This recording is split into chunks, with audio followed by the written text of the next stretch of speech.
આજે જામનગર મહાનગરપાલિકાના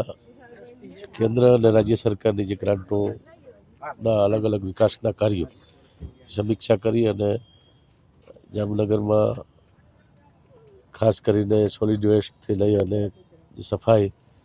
અને ગ્રીન કવર વધારવા માટે અને જે મોટા પ્રોજેક્ટો છે એને ઝડપથી પૂરા થાય એના દરેક ખૂબ ઊંડાણપૂર્વકની આજે ત્યાં મહાનગરપાલિકા ખાતે ચર્ચા કરી અને એની સમીક્ષા કરી છે. આજે જે ટીપી રોડ હમણાં જે હમણાં જ નવો અત્યારે કામ શરૂ છે એની પણ મુલાકાત લીધી છે અને અલગ અલગ જગ્યાએ જે ગાર્ડન બનાવ્યા છે એમનું પણ આજે મુલાકાત લીધી છે.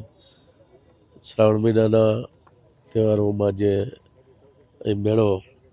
પ્રદર્શન ગ્રાઉન્ડમાં થાય છે એમાં કોઈ તકલીફ ન પડે એના માટેની પણ ત્યાં ચર્ચા કરવામાં આવી, કેમ કે પ્રદર્શન ગ્રાઉન્ડમાં એસટી ડેપો પણ હંગામી ધોરણે કરવામાં આવ્યો છે,